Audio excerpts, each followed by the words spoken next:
Bakıda qaynata gəlinini qətlə yetirib. İddialara görə qətlə səbəb gəlinin qaynatasını təhqir etməsi olub. Maçdağa qəsəbəsində baş verən qətlə görə qaynata şübhəli şəxs qismində tutularaq istintaqa təhvil verilib.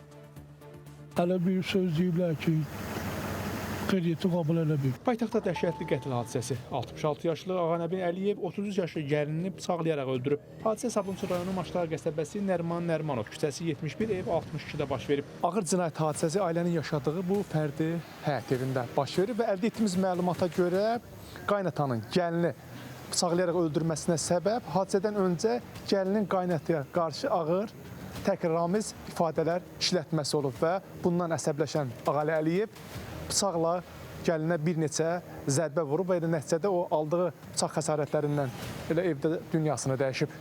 Dürdanə Əliyevanın qətl yetirilməsi ilə bağlı Sabunçu rayon prokurorluğuna məlumat daxil olub. İlkin araşdırmalarla Ağanəbi Əliyevin öz gəlini qəsdən öldürməsində əsaslı şübhələr müəyyən edilib. O, polis əməkdaşları tərəfindən saxlanılaraq istintaqa təhvil verilib və prokurorluq tərəfindən şübhəli şəxs qismində tutulub. 10 yaşında, 9 yaşında uşaqları var.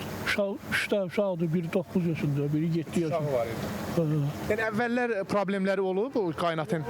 Yox. Ağanəbi Əliyevin əmisi oğlu Hacı Kazım Əliyev deyir ki, əmisi oğlu dindar adam olub. Aralarında yaranan mübahisə zamanı gəlinin ağır ifadələr işlətməsi qaynatanın qatilə çevrilməsi ilə nəticələnib.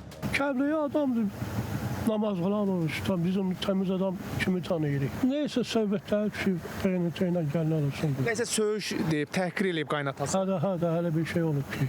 3 az yaşlı övlad anası olan Dürdanə Əliyevanın meyidi müayinə olunması üçün Məhkəmə Tibbi Ekspertiza və Patoloji Anatomiya Birliyinin Sabunçu şöbəsinə təhvil verilib. Prokurorluğun müstəntiqləri tərəfindən hadisə yerindən maddi sübut kimi qətldə istifadə edilən bıçaq götürülərək istintaqa təhvil verilib.